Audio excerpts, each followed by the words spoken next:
Hello friends, स्वागत है आप सभी का आरपी ऑनलाइन क्लासेस में।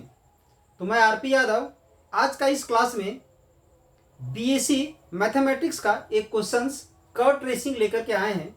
तो इससे पहले वाले क्लास में भी हम कर्व ट्रेसिंग, किसी भी कार्टेशियन इक्वेशन का कर्व कैसे हम लोग ट्रेस करते हैं, उन सभी पॉइंट को डिस्कस किया गया है। ठीक है। और उसमें बताया गया है कि कर्व ट्रेस करने से, किसी भी कर्व को ट्रेस करने से खास तौर पर किन किन पॉइंट्स को ध्यान में रख करके क्वेश्चन को सॉल्व करना है। तो उन सभी चीज़ों को पहले आप लोग देख लोगे, उसके बाद आज का क्लास अटेंड करोगे ताकि आज का क्लास में कहीं भी किसी भी तरह का समस्या ना हो। ठीक है।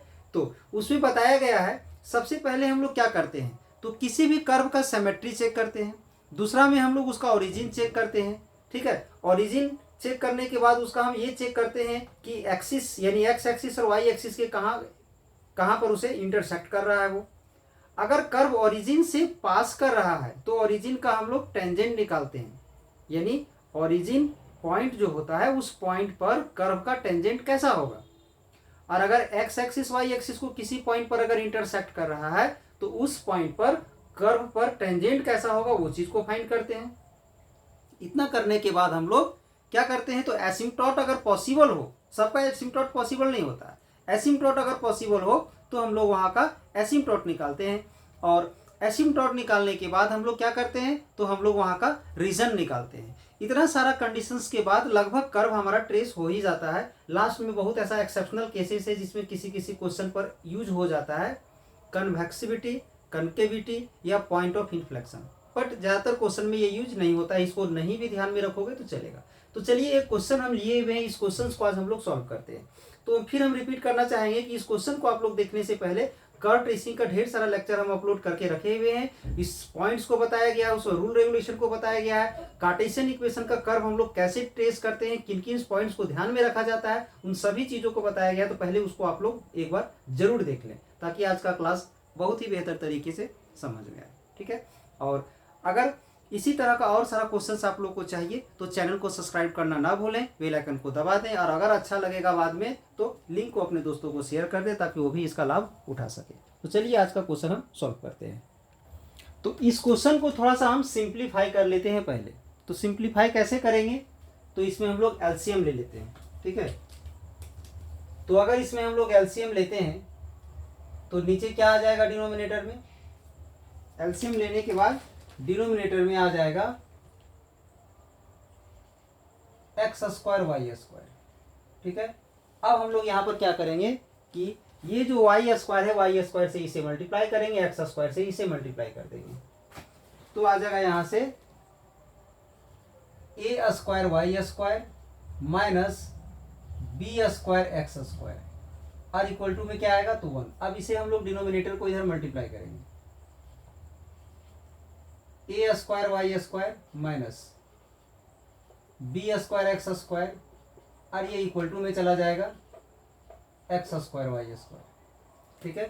अब सभी टर्म्स को एक साथ एक तरफ करने के लिए इन दोनों टर्म को ही हम उसके तरफ ले जाएंगे। तो क्या आ जाएगा, X square Y square minus ए square Y square plus B square x square. ये आ गया हमारा इक्वेशन ऑफ द कर्व। यानी इन दोनों को हम इसके तरफ ले गए हैं तो ये जो प्लस में था माइनस में चला गया, जो माइनस में था वो प्लस में चला गया। ठीक है। तो सबसे पहले तो इसे हम इक्वेशन 1 लेट कर लेते हैं और इसे हम इक्वेशन 2 लेट कर लेते हैं। अब सबसे पहले हम लोग क्या करते हैं, तो सबसे पहले हम लोग सिमेट्री चेक करते हैं।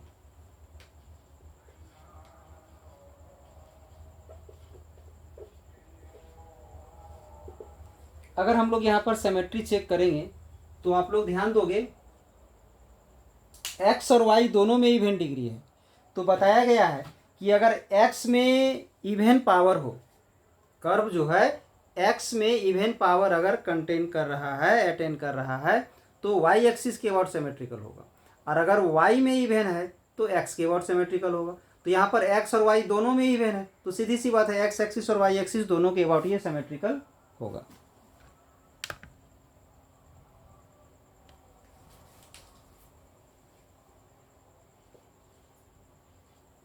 तो लिखोगे कर्व इज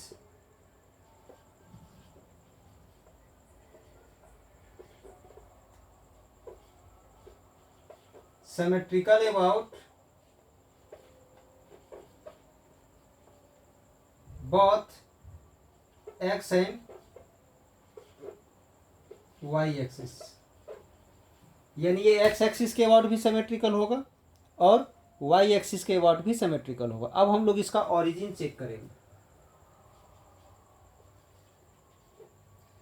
तो हम लोग इसका ओरिजिन कैसे चेक करते हैं? तो हम लोग क्या करते हैं कि जो इक्वेशन ऑफ द कर्व दिया हुआ है उस इक्वेशन में हम लोग x का मान 0 पुट करते हैं, और अगर x का मान 0 पुट करने से y का वैल्यू 0 आ जाए या y का 0 पुट करने से x का 0 आ जाए तो इसका मीनिंग है कि कर्व जो है सो हमारा ओरिजिन से पास करेगा। तो चलिए हम यहाँ पर 0 पुट करके देखते हैं। Put x equal to 0, x equal to हम 0 पुट कर रहे हैं, ठीक है। अब अगर हम x का मान 0 पुट कर देंगे यहाँ पर x का मान 0 पुट करें, सबसे पहले तो ये 0 हो जाएगा हमारा, ये कंप्लीट 0 हो जाएगा, बच जाएगा सिर्फ ये term minus A square Y square, minus A square Y square equal to 0 बच जाएगा। तो यहाँ से y का मान 0 आएगा, y का भी वैल्यू हमारा 0 आ गया, मतलब x का मान 0 लिए तो y का भी 0 आ गया, मतलब ये ओरिजिन से पास करेगा। इसी में x y को भी पुट करके देख लेते हैं।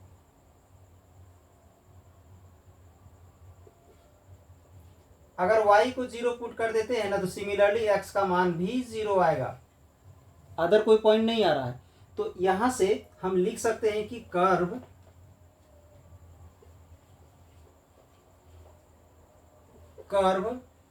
पासेस थ्रू ओरिजिन, यानी कर्व जो है सो ओरिजिन से पास कर रहा है। और एक चीज बताया गया था पॉइंट में, वहां पर जो भी कर्व ट्रेसिंग करने का जो रूल है उसमें बताया गया है कि अगर कोई कर्व ओरिजिन से पास कर रहा है तो हम लोग ओरिजिन का टेंजेंट निकालते हैं। तो कैसे निकालेंगे tangent?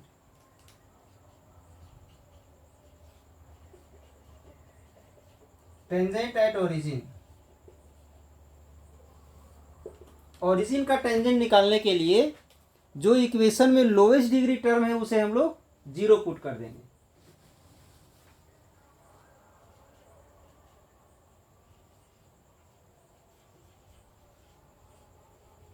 Lowest degree term equal to 0, ठीक है।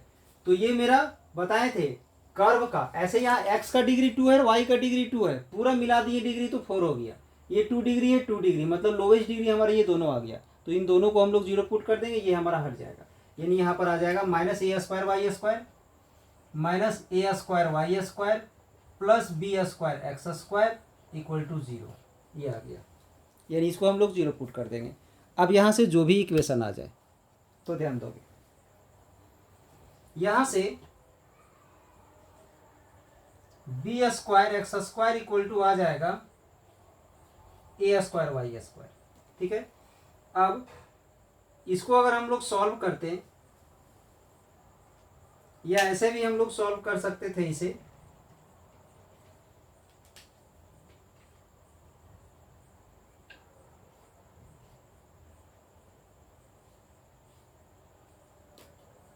ये लिख सकते हैं इसे हम लोग, तो ए स्क्वायर माइनस बी स्क्वायर, तो ए स्क्वायर माइनस बी स्क्वायर का फॉर्मूला अप्लाई करेंगे तो क्या आ जाएगा, A minus B into A plus B.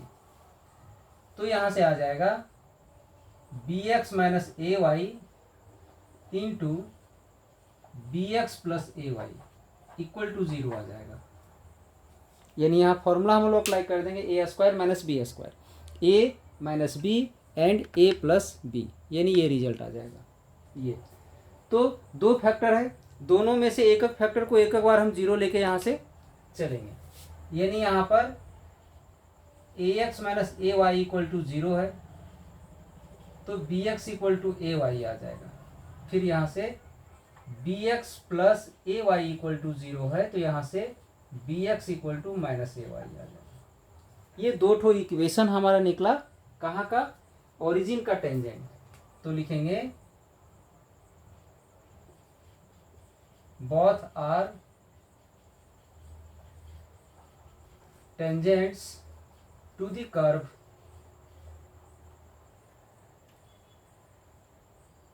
To the curve at origin, यानी ये दोनों का दोनों क्या है, ओरिजिन पर कर्व का हमारा टेंजेंट निकला है। और एक चीज, एक्स एक्सिस या वाई एक्सिस को ओरिजिन के अलावे कहीं अगर इंटरसेक्ट कर रहा है तो हम लोग ये भी फाइंड करते हैं। बट यहाँ जो रिजल्ट हमारा आया है, यहाँ इस रिजल्ट से हम ऐसा कह सकते हैं कि ओरिजिन को छोड़ करके किसी अदर पॉइंट पर ये एक्स एक्सिस को भी कट नहीं कर रहा है और वाई एक्सिस को भी कट नहीं कर रहा है। अगर कट करना रहता तो जैसे हम एक्स का मान यहाँ 0 लिए थे तो वाई का वैल्यू 0 के अलावे कुछ और आता, तो वाई को ओरिजिन के अलावे कहीं और भी कट करता।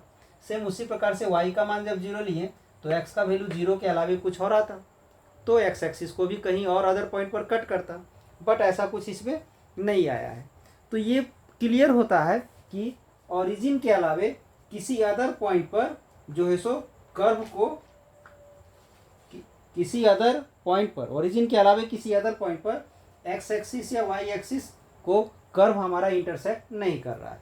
और जब इंटरसेक्ट ही नहीं कर रहा है तो उस पॉइंट पर टेंजेंट भी हम लोग नहीं निकालते। जैसे कि एक्स एक्सिस या वाई एक्सिस को किसी अदर पॉइंट पर, ओरिजिन को छोड़ के किसी अदर पॉइंट पर अगर इंटरसेक्ट करता था तो वहाँ का टेंजेंट निकालने के लिए जो गिवन इक्वेशन है उसे हम लोग डिफ्रेंशिएट करके d y by d x का वैल्यू फाइंड करते थे और चेक करते थे, ठीक है। बट यहाँ तो इंटरसेक्ट ही नहीं किया तो उस पॉइंट पर हम लोग नहीं जाते। तब सीधे कहाँ जाएंगे, तो एसिम्पटोट्स पर जाएंगे और रीजन पर जाएंगे।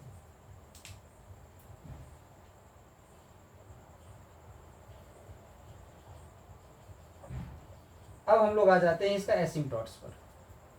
तो एसिम्पटोट्स के लिए क्या बताया गया था, सबसे सिंपल सा तरीका बताया गया है कि x का कोई एक ऐसा वैल्यू पुट किया जाए जिससे y इन्फिनाइट हो जाए, तो x का वो जो वैल्यू है वही हमें एसिम्पटोट देगा।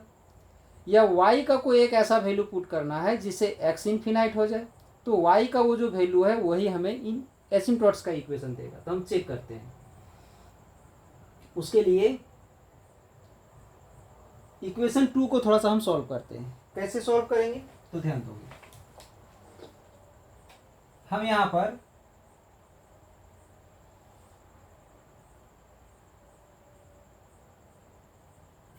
X square Y square plus में बी स्क्वायर एक्स स्क्वायर रहने देते हैं और इक्वल टू में ले जाते हैं इसे, ठीक है। अब यहां से हम कॉमन ले लेंगे।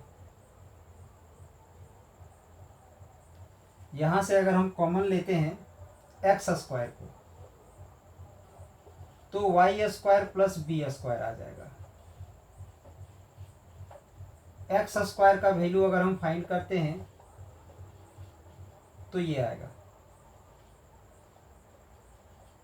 ये आ गया मेरा एक्स स्क्वायर का वैल्यू। अब यहां हमें सोचना है कि y में क्या ऐसा कोई वैल्यू पुट करना पॉसिबल है जिससे x मेरा इन्फिनाइट हो जाए। तो x को इन्फिनाइट होने के लिए इसका डिनोमिनेटर को 0 होना होगा। इसका डिनोमिनेटर को 0 होने के लिए वाई स्क्वायर का मान माइनस बी स्क्वायर होना चाहिए, ताकि माइनस बी स्क्वायर और प्लस बी स्क्वायर कट के 0 हो जाए। जबकि यहाँ पर ऐसा कुछ होगा नहीं, क्योंकि वाई स्क्वायर का वैल्यू नेगेटिव नहीं हो सकता है, ठीक है। यानी जब इसका डिनोमिनेटर 0 नहीं हो सकता है तो ये इन्फिनाइट नहीं हो सकता है, यानी एक्स स्क्वायर का वैल्यू यहाँ से इन्फिनाइट नहीं होगा। तो हम वाई का चेक करते हैं। तो यहाँ लिख सकते हैं x does not equal to infinity for any value of y के किसी भी मान के लिए इसका वैल्यू इन्फिनाइट नहीं हो रहा है। तो हम क्या करते हैं, जैसे इस इक्वेशन से हम एक्स स्क्वायर का मान निकाले हैं ना, सेम उसी प्रकार से हम वाई स्क्वायर का मान निकालेंगे, ठीक है। तो ध्यान दोगे, इसको यहीं रहने देते हैं, इन दोनों को साइड हम चेंज कर देते हैं। इसको यहीं रहने देंगे, इन दोनों को साइड को चेंज कर देंगे। तो आ जाएगा b square x square equal to, ये जो माइनस है वो प्लस में चला जाएगा, ए स्क्वायर वाई स्क्वायर, और ये जो प्लस है वो माइनस में चला गया, ये आ गया, ठीक है। अब हम लोग यहां से क्या करेंगे, यहां से हम कॉमन ले लेंगे वाई स्क्वायर को, तो ए स्क्वायर माइनस एक्स स्क्वायर बचेगा। इसे यहाँ डिवाइड करेंगे तो वाई स्क्वायर का वैल्यू आ जाएगा, वाई स्क्वायर इक्वल टू आ जाएगा b square x square divided by a square minus x square, ये आ गया। अभी हम यहाँ पर क्या बताएं कि इसे इनफिनाइट होने के लिए इसका डिनोमिनेटर को जीरो लेना होना होगा। इसका डिनोमिनेटर जीरो तभी होगा जब वाई स्क्वायर के जहाँ पर माइनस बी स्क्वायर आ जाए, बट वाई स्क्वायर नेगेटिव नहीं होगा, यानी ये नीचे जीरो नहीं होगा तो ये इनफिनाइट नहीं होगा। बट यहाँ पर अगर एक्स स्क्वायर के जगह पर अगर हम ए स्क्वायर ले लें, या तो ये ऐसा कह सकते हैं कि अगर इस एक्स के जगह पर हम माइनस ए पुट कर दें तो ए स्क्वायर हो जाएगा, प्लस ए पुट कर दें तो भी ए स्क्वायर हो जाएगा। मतलब यहाँ एक्स के जहाँ पर हम प्लस ए पुट करें या माइनस ए पुट करें, दोनों कंडीशन में ये जीरो होगा, तो उस कंडीशन में ये इनफिनाइट हो जाएगा। तो ध्यान दोगे,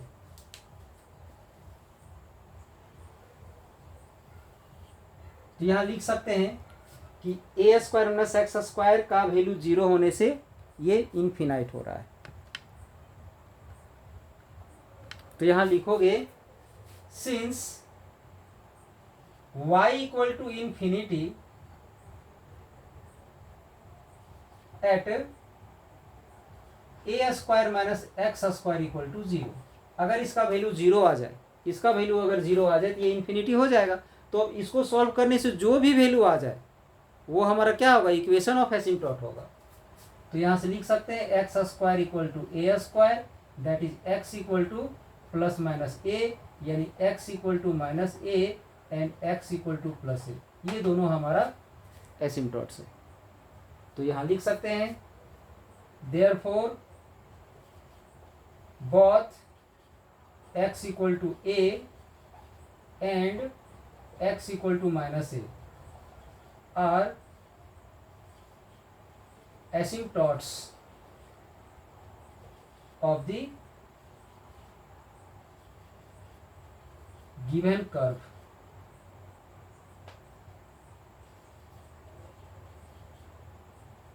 यानी दिया हुआ कर्व का एसिम्प्टोट हमारा क्या निकला, x equal to A and x equal to minus A. अब रीजन निकाल लेते हैं।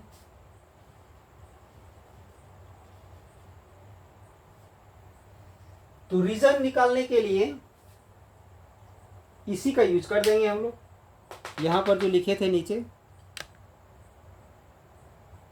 ये जो नीचे निकाले हैं इसी का यूज कर देंगे रीजन निकालने के लिए। ये जो स्क्वायर है ना, ये इधर अंडर रूट हो जाएगा।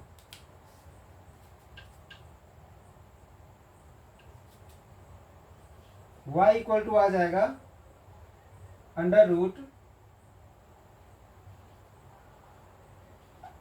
B square x square divided by a square minus x square. तो ये जो बी स्क्वायर है रूट से बाहर निकलेगा तो बी होगा, एक्स स्क्वायर रूट से बाहर निकलेगा तो एक्स होगा।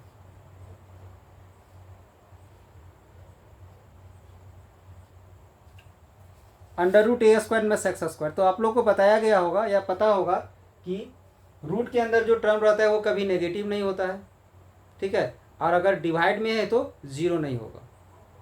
तो इसे हम लिख सकते हैं यहाँ से A square minus x square greater than zero. अगर यही चीज़ न्यूमरेटर में होता तो यहाँ ग्रेटर देन इक्वल टू भी हो सकता था, बट नीचे होने के चलते कोई भी rational number p by Q के रूप में जो होता है उसका डिनोमिनेटर कभी जीरो नहीं हो सकता है। इसी तरह से ये हमारा जीरो नहीं होगा। यही चीज़ अगर ऊपर रहता तो जीरो हो सकता था, ठीक है। तो यहाँ लिखते हैं इसका value greater than and equal to zero अगर न्यूमरेटर में रहता तो, बट डिनोमिनेटर में है तो सिर्फ ग्रेटर देन होगा। अब ये उधर चला जाएगा तो यहाँ से आ जाएगा A square greater than X square. ऐसे हम लिख सकते हैं X square less than A square. तो इसमें तो लगभग बहुत सारे क्वेश्चंस में कर्व ट्रेसिंग में ही यूज हो चुका है। पीछे के क्वेश्चंस में देखोगे वहाँ बताया गया है कि यहाँ से एक्स का वैल्यू क्या होगा, greater than minus A and less than A, यानी ये रीजन आ गया। तो ये एक ऐसा क्वेश्चन है जिसमें एसिम्प्टोट और ये रीजन दोनों का काम यहाँ लगभग सेम है, ये और ये दोनों सेम काम कर रहा है। अभी जब इसका हम कर्व ट्रेस करेंगे तो क्लियर हो जाएगा। तो फिर एक बार यहाँ पर ध्यान से देख लोगे एक साथ पूरे का सॉल्यूशन क्या बताया गया है यहाँ पर एक साथ।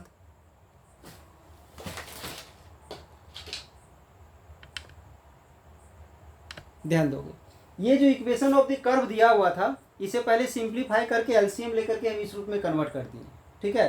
और डिनोमिनेटर को इधर मल्टीप्लाई करके सबको एक साइड कर दिए। अब यहाँ देखोगे एक्स और वाई दोनों में इवन पावर है, तो जब दोनों में इवन पावर है तो curve symmetrical about both axis, ठीक है। अब जब हम यहाँ पर x का मान 0 पुट कर रहे थे तो y का भी 0 आ गया, y का 0 पुट किया तो x का भी 0 आ गया, मतलब ये ओरिजिन से पास करेगा। और जब कर्व ओरिजिन से पास करता है तो हम लोग क्या करते हैं कि ओरिजिन का टेंजेंट निकालते हैं। तो कर्व पर जो टेंजेंट निकालना है ओरिजिन पॉइंट पर, तो उसके लिए हम लोग जो इक्वेशन में जो लोएस्ट डिग्री टर्म है उसको हम लोग 0 पुट कर देते हैं। तो ये 4 डिग्री है, ये 2 डिग्री है, ये 2 डिग्री, तो ये दोनों 2 डिग्री है, इन दोनों को हम यहाँ पर 0 कर दिए। उसके बाद क्या किए, बी स्क्वायर एक्स स्क्वायर को बी एक्स का कंप्लीट स्क्वायर कर दिए, और ए स्क्वायर वाई स्क्वायर को ए वाई का कंप्लीट स्क्वायर कर दिए। ए स्क्वायर माइनस बी स्क्वायर आ गया तो उसको लिख दिए ए माइनस बी ए प्लस बी। तो दो फैक्टर हो गया, दोनों फैक्टर को बारी बारी से हम 0 ले लिए, एक बार इसको 0 ले लिए, एक बार इसको 0 ले लिए, इसको सॉल्व किया तो B x equal to A Y आ गया, और एक B x equal to minus A Y. ये दोनों क्या है, तो equation of the tangent to the curve at a point origin 0 0, ठीक है। अब एसिम्पटोट्स निकालने के लिए हम लोग क्या किए हैं कि ये जो कर्व का इक्वेशन जो दिया हुआ है उसे हम एक्स स्क्वायर का मान निकाल लिए। ये जो डिनोमिनेटर है 0 हो नहीं सकता है, क्योंकि इसको 0 होने के लिए इसका वैल्यू माइनस बी स्क्वायर होना चाहिए, और वाई स्क्वायर कभी नेगेटिव नहीं हो सकता है। तो ये जब 0 नहीं होगा तो ये इन्फिनाइट नहीं होगा, वो कंडीशन मेरा फेल हो गया। सेम उसी तरह से हम यहाँ से वाई स्क्वायर का मान निकाल लिए, ये डिनोमिनेटर मेरा 0 हो सकता है, ठीक है। अगर ये 0 हो गया तो वाई मेरा इन्फिनाइट आ जाएगा, और ये वाई कब इन्फिनाइट होगा, जब इसका हम लोग 0 लेंगे। ये 0 होगा, इसका मतलब है कि x का वैल्यू प्लस माइनस ए आ जाएगा, यानी x इक्वल टू ए और x equal to minus A, दो वैल्यू आया। यही दोनों हमारा क्या है, equation of the asymptotes to the curve, ठीक है। अब रीजन निकालने के लिए इसी का फिर से यूज कर दिए हैं इसको। ये जो स्क्वायर है इधर हमारा रूट हो गया, रूट ले लिए, ये दोनों तो रूट से बाहर निकल गया, बट ये नहीं निकल पाया हमारा क्योंकि कंप्लीट का स्क्वायर नहीं था। तो रूट के अंदर जो टर्म है वो कभी भी नेगेटिव नहीं होगा, और डिवाइड में है तो कभी भी 0 नहीं होगा, यानी ये इसका फाइनल रिजल्ट क्या है, ये 0 से ग्रेटर होगा। तो यानी हमारा क्या आ गया, x square less than A square. तो ये सब बताया गया है कि एक्स का वैल्यू माइनस ए प्लस ए के बीच में होगा। अब चलिए हम लोग जो है सो कर्व को ट्रेस करेंगे। तो ध्यान दोगे, सबसे पहले हम यहाँ पर ले लेते हैं वाई एक्सिस ले लिए और एक्स एक्सिस ले लिए।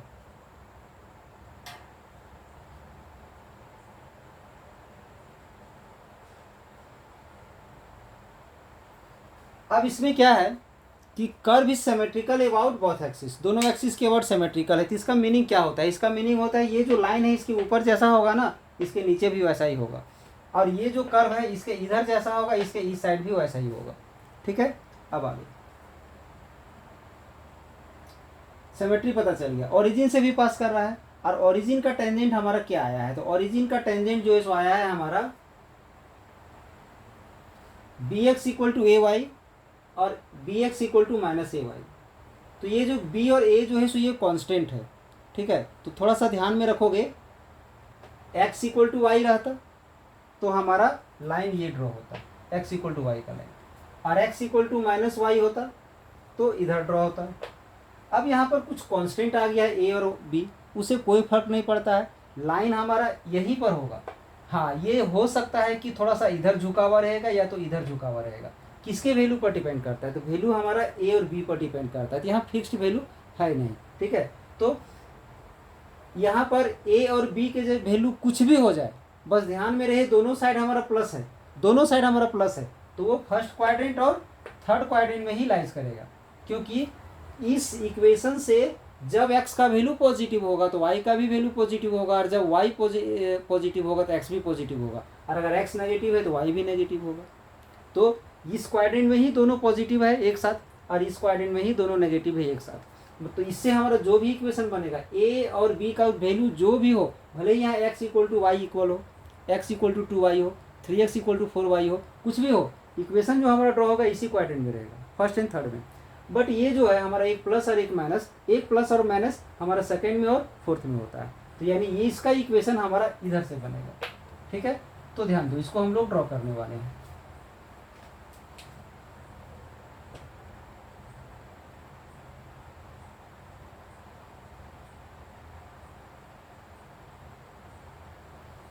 ये यहाँ पर हम एक टेंजेंट ले लिए, दूसरा टेंजेंट हम इधर ले लेते हैं,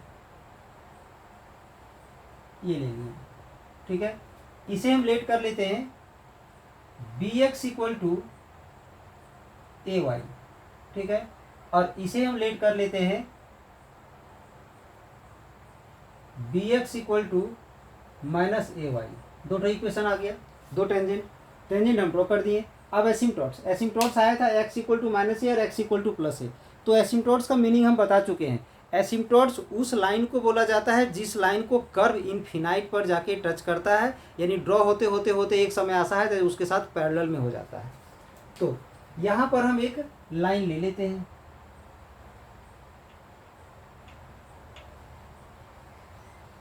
इसे हम ले लेते हैं x इक्वल टू ए। इसे क्या ले लेते हैं, तो x इक्वल टू ए ले लेते हैं, और इधर से भी एक लाइन हम ड्रॉ कर लेते हैं, इधर से एक लाइन हम ड्रॉ कर लेते हैं।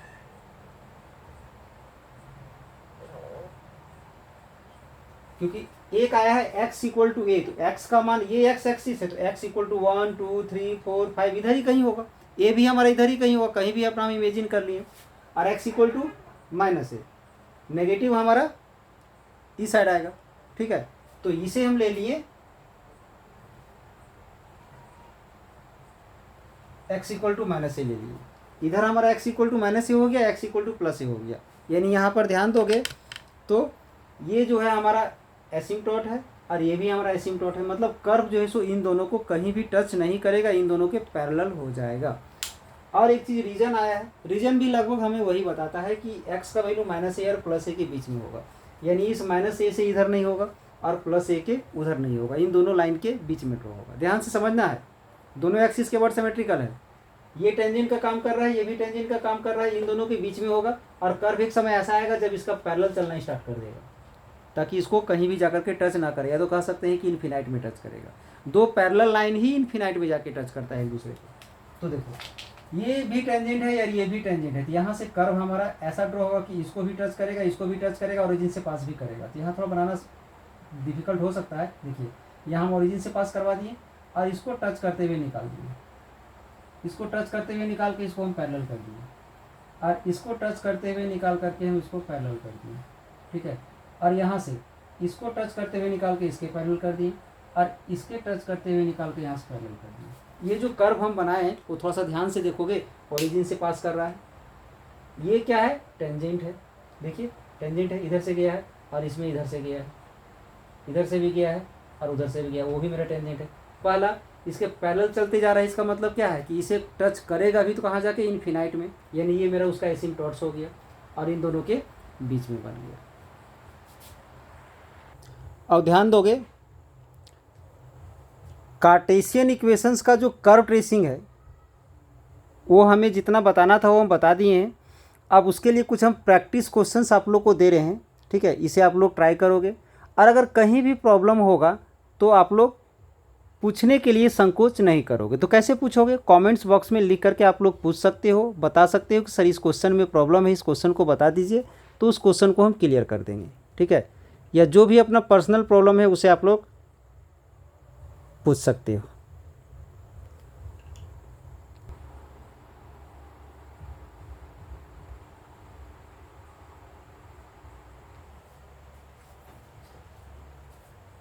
तो ये था curve tracing of Cartesian equation. तो इससे पहले वाले लेक्चर में भी और आज वाले लेक्चर में भी हम जो कर्व ट्रेसिंग जो बताए हैं वो कार्टेशियन इक्वेशन का बताए हैं, ठीक है।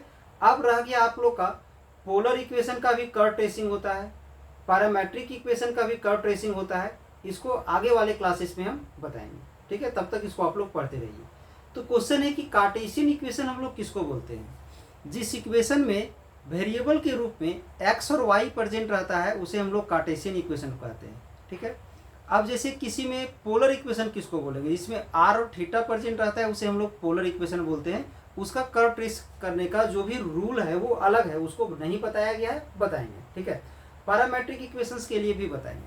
तो चलिए आज का ये क्लास अगर आप लोग को अच्छा लगा हो तो एक लाइक ज़रूर कर दें, और इसी तरह का क्लास को आप लोग समय पर प्राप्त हो जाए आप लोग को, इसके लिए आप लोग चैनल को सब्सक्राइब करना ना भूलें और बेल आइकन को दबा दें। और अगर क्लास आप लोग को अच्छा लगा हो तो आपके वैसे दोस्त जो बीएससी कर रहा हो किसी भी यूनिवर्सिटी से, उसे आप लोग इस लिंक को शेयर कर दें ताकि वो भी उसका लाभ उठा सके। चलिए, इस क्लास से आप लोग को, इस चैनल से आप लोग को जुड़ने के लिए धन्यवाद। अब हम नए क्वेश्चन के साथ फिर से प्रेजेंट होंगे आप लोग के साथ।